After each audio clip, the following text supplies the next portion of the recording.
नमस्कार, मैं GRS news के लिए गिरीश सिकरवर। क्या विपक्ष की ताकत होती है और मजबूत विपक्ष का क्या ओरा होता है? हमने ये कल सदन में देखा। सदन में किस प्रकार से ऑपरेशन सिंदूर, जिसको कि लेकर सरकार ने कल 16 घंटे बहस की, घोषणा की थी और उसके अनुसार ही कल लोकसभा में ऑपरेशन सिंदूर पर बहस की जानी थी। 11 बजे जब सदन शुरू हुआ तो सरकार ने ये सोचा कि पहले अपने अन्य काम निपटाए जाए। विपक्ष इसको लेकर न सिर्फ सदन में हंगामा किया बल्कि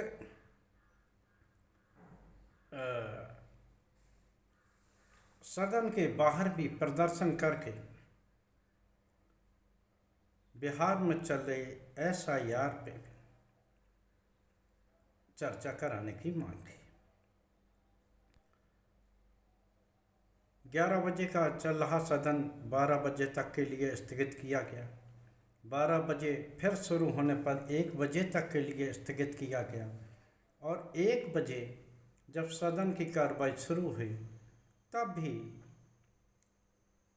विपक्ष के संख्या बल के कारण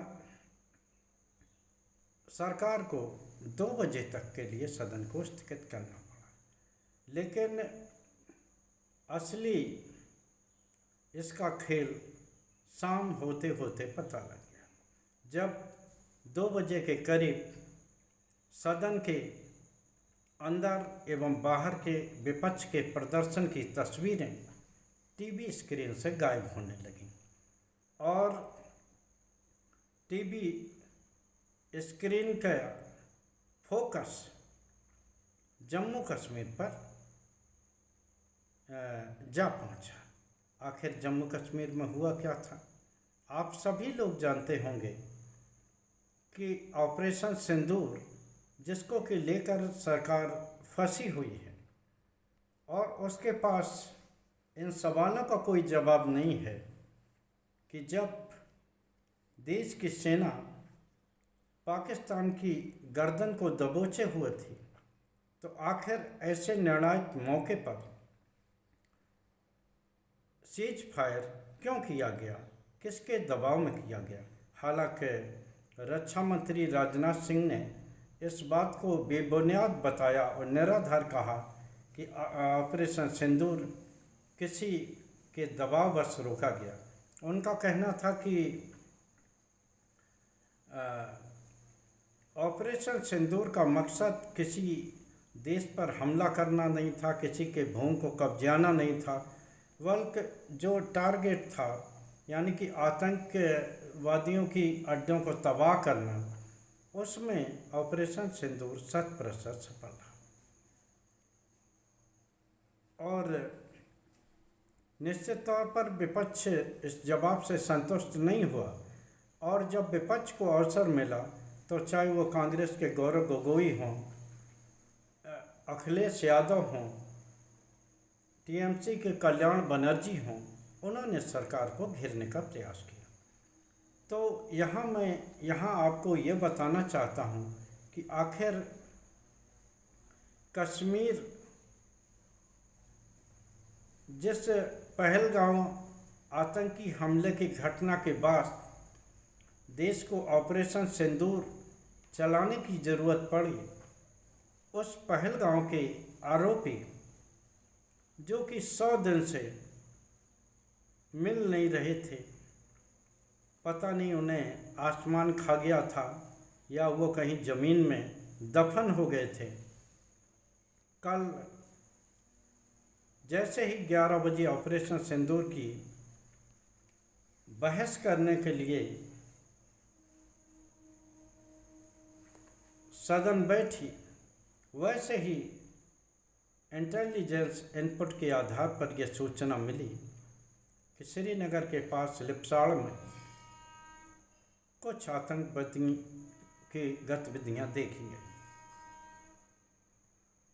तुरंत ही सदन को स्थगित किया गया।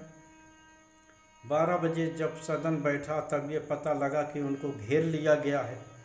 1 बजे सदन हुआ तब ये पता लगा कि कुछ आतंकियों को मार गिराया गया है और उसकी पहचान की जा रही है कि आखिर कौन है।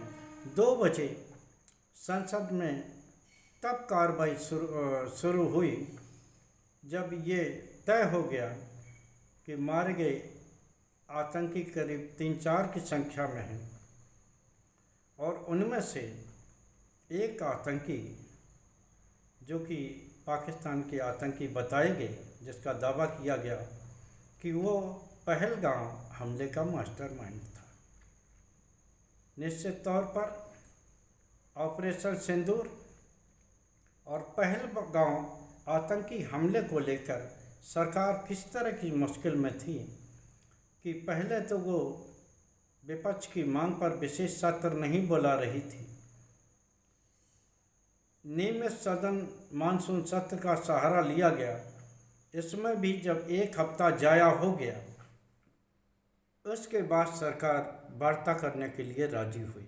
वो भी किस तरह से कल बार बार सदन स्थगित किया गया ताकि कोई जम्मू कश्मीर से सही सेट खबर मिल जाए और उस खबर के आधार पर सरकार बढ़त बना सके। निश्चित तौर पर ये बात भी नहीं भूलना चाहिए कि जब पहलगाम हमले को लेकर सरकार मुश्किल में घिरी थी तो किस प्रकार पुलिस ने 4 उन आतंकियों के स्केच जारी कर दिए थे कि इनकी पहचान हो चुकी है और इन्हें शीघ्र ही मार गिराया जाएगा। बाद में ये अलग बात है कि केंद्र सरकार की ही एक एजेंसी NIA ने इस बात से इनकार किया कि इसमें दिखाए गए लोगों में जिन लोगों के स्केच हैं इनमें कोई भी आतंकी नहीं है और इनका इन पहलगाम हमले से कोई भी वास्ता नहीं है। उस समय जब पहलगाम हमले में 26 पर्यटकों की नृशंसतापूर्वक हत्या हुई, उस समय सरकार का उद्देश्य ये था किसी प्रकार इस मामले को जम्मू कश्मीर की ओर घुमाया जाए और उसी अनुसार उन्होंने, जैसा कि सूत्रों का दावा है, घुमाया गया और स्केच जारी किए गए। लेकिन जब मारे गए लोगों के परिजन ही इस बात को लिए कहने लगे कि जम्मू कश्मीर के लोगों ने उनकी काफ़ी मदद की, जबकि सरकार उनकी मदद करने में असफल रही। यहाँ तक कि 1-1.5 घंटे तक कोई भी मेडिकल वैन या कोई भी सहायता उन्हें मुहैया नहीं मिली। तो NIA को मजबूरी हो गई कि उन्होंने फिर ये दावा किया कि इस घटना में कोई भी स्थानीय आतंकवादी शामिल नहीं है। अब पाकिस्तान के आतंकियों को मारने का दावा सेना और स्थानीय पुलिस ने किया है।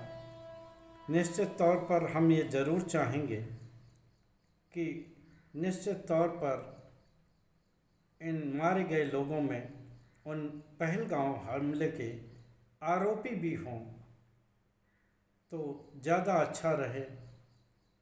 लेकिन सरकार के दावे पर इसलिए भरोसा नहीं हो पा रहा है कि पहले वो इस घटना को सुरक्षा चूक मानने के लिए तैयार नहीं थी। हालांकि बाद में जब सर्वदलीय बैठक हुई तो संसदीय कार्य मंत्री किरण रिजिजू ने से सुरक्षा चूक माना, जो कि उन्होंने तुरंत बाद में वापस भी ले लिया और सरकार ने इस मानने से इनकार कर दिया कि इस प्रकार का कोई सुरक्षा चूक है। बाद में इंटेलिजेंस फेल्योर की बात की गई, लेकिन सरकार उस पर भी अटक नहीं रह पाई। बाद में जम्मू कश्मीर के एलजी के सहारे ये दर्शाने का प्रयास किया। एलजी ने खुद को सुरक्षा चूक का गलती माना, जबकि सदन में स्पष्ट तौर से गौरव गोगोई ने कहा कि इस पहलगाम हमले का अगर कोई दोषी है और जिसकी जिम्मेदारी है वो गृह मंत्री की है और ये जिम्मेदारी आपको लेनी ही पड़ेगी। आज भी सदन में बहस का जवाब दिया जाएगा। आशा है कि वैसे आज राज्यसभा में भी इस बात की शुरुआत होनी है। निश्चित तौर पर जिस प्रकार का दावा सेना और पुलिस कर रही है, पहलगाम के आरोपी मारे गए हैं, निश्चित तौर पर सरकार अब इस अवसर का लाभ उठाना चाहेगी और वो जो विपक्ष के दबाव के कारण बैक फुट पर आई थी, अब फ्रंट पर खेल के जवाब देती दिखाई देगी। आज के ब्लॉग में बस इतना ही। जय हिंद, जय भारत। आप सभी लोगों से निवेदन है कि अगर आपको हमारे ब्लॉग अच्छे लगते हैं तो कृपया उनको अपने दोस्तों को शेयर करें, अपने फेसबुक आईडी पर शेयर करें और हमारे छोटे से चैनल को सब्सक्राइब करना ना भूलें। आज के ब्लॉग में बस इतना ही। जय हिंद, जय भारत। कल फिर किसी मुद्दे पर आपके साथ जुड़ने का प्रयास करें।